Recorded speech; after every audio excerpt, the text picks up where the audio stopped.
The most common question I probably get asked is what settings do I use, whether it's by the drop UI or other stuff, and I decided that today I'd make a video where I basically show all the settings I use to play AQW. So first I'll go over the main thing most people probably want to know, and that is the drop UI. So if you want to get drops like mine where it comes at the top of the screen or at the bottom if you want, first you have to go to settings, advanced options, custom drops UI, you turn it on, and if you want it at the top you click invert menu, but if you want it at the bottom then you click no invert menu. And you also have an option to make your menu draggable. You click draggable mode and suddenly you can move this around. You click it so that the options come out and you can move it anywhere you want.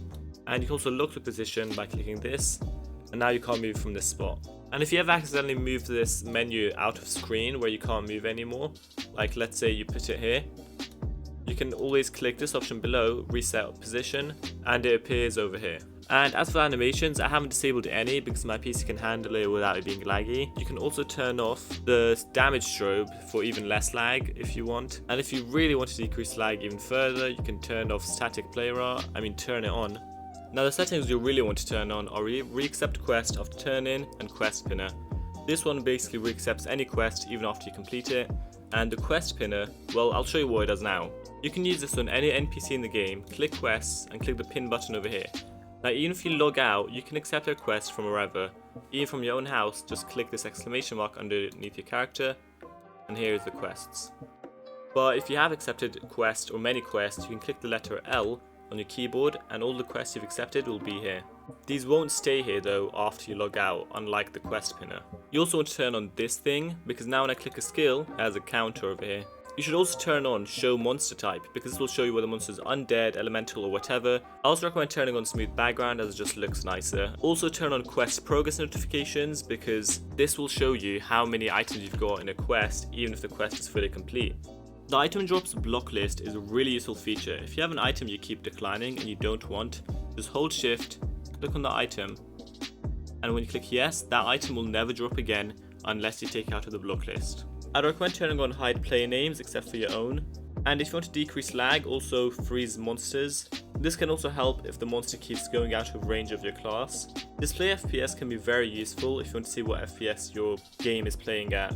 I'd also recommend disabling the quest pop-up because every time you complete a quest it might either get in the way of your drops or getting an item, so it can be quite useful to disable the quest pop-up. You should also turn on color sets if you use this feature. So for example, say I wanted to customize my Archfiend spear and I wanted to match it to the armor my character was wearing. So I'd click base color and I'd click this button, color pick, and I'd click on what my character is wearing, and as you can see this is the color now. So on base color I can now change this number over here to #66cc. And this is the color it is now. Click OK, and now matches the color of my character's armor. So if you want to keep this color forever so that it's useful for making other sets, you can save it over here. And now you have all these three colors for whenever you want to apply these again. And you can also give it a name as I have. I've called it new set.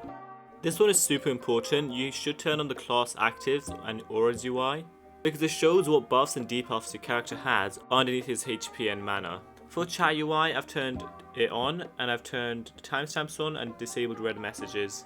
I'm not using the character select screen because I don't really need it as I don't use that many accounts, but for those of you who do, that's a good option. And of course you should also turn on auto on target self because every time you heal yourself, you will not have a target on yourself, as you can see. If I were to turn this off and heal myself, suddenly I'm targeting myself and not a monster. And perhaps the most important feature of all is the keybinds. Instead of going through what I turn on and off, I'll just show you what I can do with my keyboard alone. By clicking M, I can make all the monsters disappear. By clicking N, I can make all the players disappear. By clicking B, I can make the bank appear. By clicking Y, I can make my character disappear and the map name. By clicking U, I can show all the people in the room. By clicking F, I can show my friends. By clicking 7, I can make the battle analyzer disappear and then turn it on and off too. I can also make the stats appear over here. I can make this stat appear over here. And I can do a bunch of other stuff just by using my keyboard. So I highly recommend you guys use keybind. I almost forgot to mention my two most used keybinds, and those are the world camera, which I use at the opening of most videos, and also the tool camera, which you can use when you want to take pictures of your character for set competitions, which I do in my Discord, so it can be pretty useful for that. And that's the end of the video, so subscribe if you haven't already, join the Discord and like the video.